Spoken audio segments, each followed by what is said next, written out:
What is up? So this is a weird intro, I know, but there's some interesting things that are happening in the deep dive area, and I kind of wanted to show off here. So this is our generic little area that we work in, but here you go. Yeah, remember how I told you I broke my camera?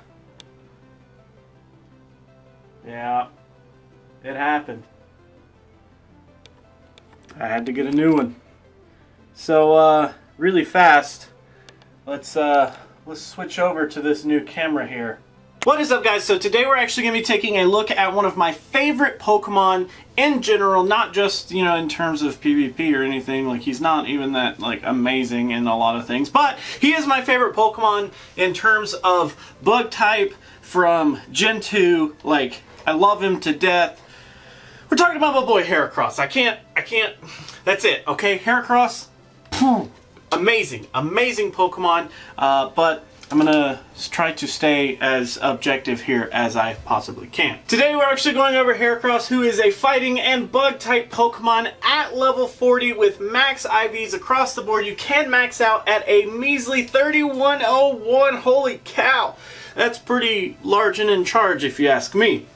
Now, you can achieve a 1498 at level 18 with 0 on attack, 15 defense, and a 15 stamina IV spread. That seems to be the best stat product IV spread for PvP in general here, so definitely shoot for that if you're going to be using Heracross in PvP. Now, based on my spreadsheets and all the numbers that I have ran this month, Heracross is not doing so hot on bulk and stat product. 38th in bulk and 41st in stat product, so not huge, not quite like where I'd like to see him be, but based on that, you can actually see his attack being a 234, defense at a 179, and stamina at a 190. He's got some pretty respectable stats there, so not too bad. His attack, of course, being his highest stat, does mean that his CP is a little weighted in the wrong direction for PvP here, but he's got a pretty nice little stat product going on there. Moving on to our moves here, we actually do have these moves color-coded for stab effect, which we'll also talk about here in just a quick second.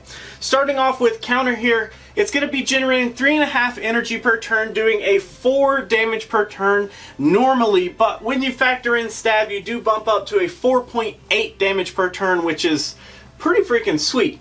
Struggle Bug here is our other fast move. Of course, it is a bug type move, so not too bad. 2.67 energy for 3 damage per turn. Not as good as counter, though. In all fronts, you do gain almost an entire energy more by using counter, and you also forfeit an entire damage when you don't use counter, so kinda is just not quite there. After you factor in stab, though, you do hit that 3.6 damage per turn, which is pretty nice. Now, moving on to our charge moves here, we actually do have Mega Horn as our first charge move, which is 55 energy to fire, 90 damage when you fire it off for a 1.64 damage per energy ratio. Pretty respectable numbers there.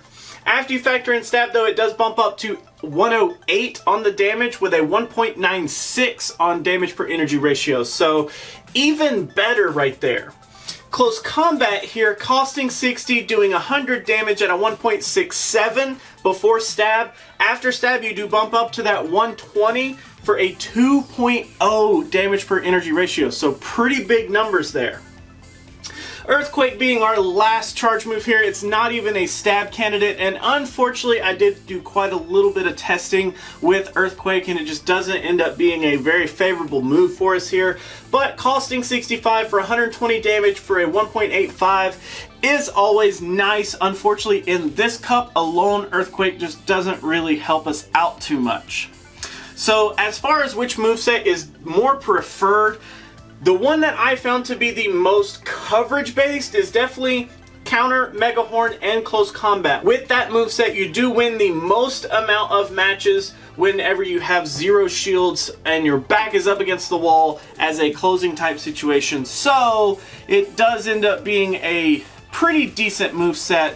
Although I wish Earthquake did get a little bit of love. I'd much rather have seen like counter, Mega Horn, and Earthquake just for maximum type coverage, but either way, Best moveset, definitely going to go with Counter, Mega Horn, and Close Combat on our Heracross. Now, actually moving into these shield situations here, we do actually have 44.8% whenever it's a 0 versus 0 shield situation. So you can kind of mock this up as a closing type situation here. 44.8% is pretty respectable, almost hitting that 50% mark, which is just great. Whenever I have 2 shields and my opponent has 0 shields, we actually end up winning 76.1% of those matchups. But the wins there are not what's so important. For me personally, I look at the losses in that scenario. How many of these Pokemon are just going to flat out beat me no matter how many shields I have? Well, a lot of things show up here. Flying types, definitely, because of our unique typing here with Bug and Fighting, we do have a quad weakness to flying types. So things like Xatu, Honchkrow, Murkrow, and Combusken, who has access to Peck? Yeah, he showed up on there. Some of the flying type moves definitely do usher us right out the door. And even some confusion users actually have really favorable matchups against us. And we'll get into a little bit of that whenever we talk about this over here. So our next scenario is actually a 0 shields for me with 2 shields for my opponent, and we actually end up winning 22.4% of those matchups, which I really want to know what those 22% are. Mostly out of that 22%, we do factor in most of the dark types. So even though we have no shields and they have 2 shields, we're actually able to take out a lot of the dark types, even when we don't even factor in having shields for ourselves. Now, most of that does come from this counter here. Outputting a raw, just huge amount of damage is crazy whenever, even though they have shields, we can kind of lock them out of using them just by using our fast move, which is always really, really nice. Last situation that we have here is 2 shields versus 2 shields, so you can kind of mock this up as the opening type situation, which ends up being a 50.7%. So very respectable there. And that actually tells me that Heracross actually prefers to be an opener rather than a closer. Now, I do want to stress that the following simulations for this section of the video has been ran with 1 versus 1 shield scenarios to kind of give the most even playing field to both type Pokemon. Now let's actually move on and talk a little bit about our matchups here. So over here on this board, we do have our matches. What I typically do with deep dives is I end up putting our subject Pokemon, Heracross today, up against the top 10 bulkiest types in the cup. Now, Heracross does not show up very well to this meeting here. It ends up only winning 2 of these matchups, which is Umbreon and Alolan Raticate. And those are kind of like, duh, they're dark types. We're going to be able to output a lot of super effective damage to those. And that's kind of the only thing we've got. Whenever we look at what we lose to, Wobbuffet, Hypno, Claydol, Bronzong, Matang, Slowbro, Slowking, and Grumpig. Now, tons of those carry psychic type moves, and it's odd that none of the fighting types show up in this top 10 list, so you don't really get a wide angle picture of this list, because basically it's just tons of psychics that we lose to, and we win against the 2 dark types that are in the list. So kind of unfair there. But when we take a bigger look and we look at our counters, that's where it kind of starts to show up. So in terms of what we should be focusing our attention on when we use Heracross versus what we should bring to the table to actually take out Heracross, here's what we should be using Heracross for. Definitely going up against the dark types. We only actually end up losing to 3 of the dark types. So out of those 3 that we lose against, it's actually Spiritomb, Murkrow, and Honchkrow. Interesting, because Spiritomb is going to be the one that we don't carry any super effective moves to, so that kind of makes a little sense. And then we have Murkrow and Honchkrow, which both are going to be able to utilize flying type moves, which are quad effective to our Heracross. We do carry 1 tie in this situation, which is Skuntank, and honestly, if you wanted to run Earthquake over our Close Combat or even Mega Horn, you could, and it would actually help secure that matchup a little bit in some situations. If you already had it charged up, it'd be pretty much clear cut, because Skuntank, of course, only carrying a weakness to ground, we definitely have access to that, so you could kind of gear your Heracross towards that situation if you wanted to. Now, as far as other things that we should focus our attention on are some of the fighting. But it's not as cut and dry as you would think. So we're definitely kind of split down the middle with fighting. And this will kind of lead into what we need to bring to the table to actually help take on a Heracross as well. So as far as the fighting types, we actually end up doing really good up against some of the less bulky fighting types, or some of the fighting types that have issues with maybe some super effective moves here. Like Lucario is pretty much a no-brainer for us. We actually end up doing pretty well up against Lucario, but we kind of exploit a super effective weakness there. And a lot of the other fighting types usually just don't have a ton of bulk for us, so we end up having favorable matchups against those.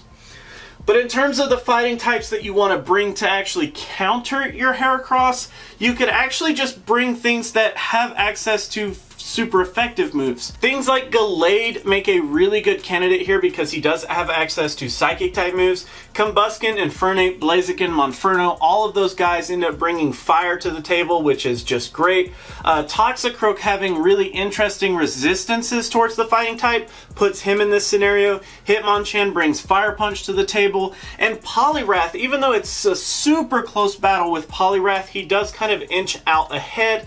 Even though PvPoke prefers to use a bubble for some reason on Poliwrath, definitely I did run it with Mudshot and make sure that it had Power Punch and all that stuff. It still does end up beating our beloved Heracross. So fighting types not so clear cut, but basically you just have to remember, do they have anything super effective for me? Otherwise you have a pretty good footing on the matchup for fighting types. Now, other things that counter are psychics. So with Heracross, you only actually end up beating 3 of the psychic types, which is just nuts. Out of those 3, oh, I'm sorry, that's wrong. We actually flat out only beating 2, and we tie against the other one. So we beat Metagross, Smoochum, and Wobbuffet is our tie there. So every other psychic type in the cup actually ends up having favorable matchups towards us. So you kind of want to pay attention to all of the psychic type matchups are going to be really hard for you to overcome whenever you're using Heracross.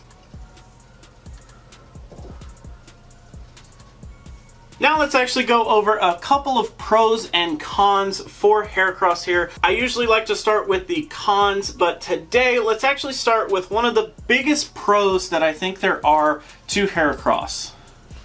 I have it written down. He is amazing, he's the best Pokemon, and he is clearly perfect, and you should always run Heracross. Okay, jokes aside, Heracross is actually usable as a dark killer. This is actually the only pro that I have written down for him, other than he's oddly balanced in terms of his matchups. So we just ended up looking at Bronzong, and Bronzong had that histogram that was pretty even across all 3 typings.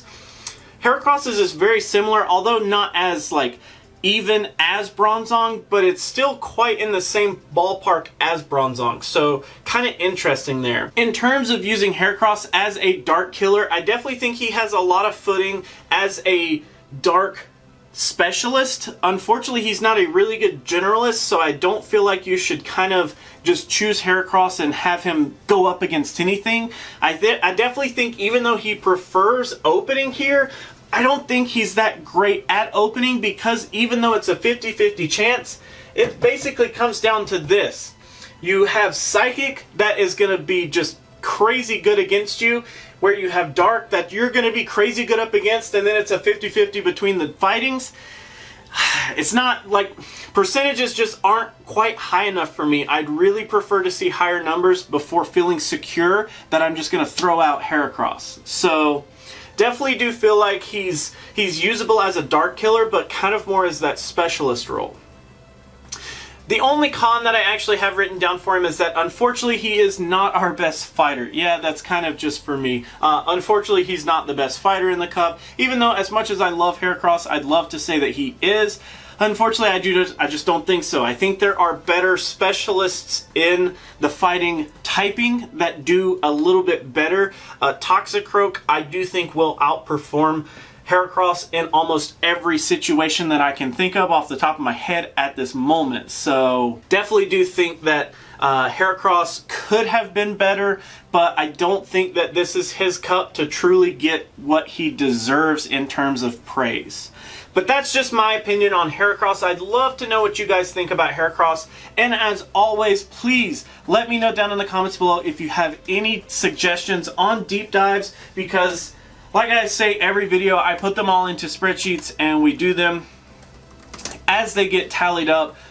Pretty much up on the docks, we actually have Poliwrath, Skuntank, and Xatu, and Hypno actually is coming up soon. Those are the top rated ones. Tomorrow will be Poliwrath. Any votes that you put into this video will go towards the next video that I'll announce in Poliwrath's video. So, thank you guys so much for watching. I really do appreciate it. And remember, if you like to like videos, make sure you do that. If you don't, you can be that guy. Otherwise, let me know what you have to say down in those comments below. And until our next video, I will catch you then.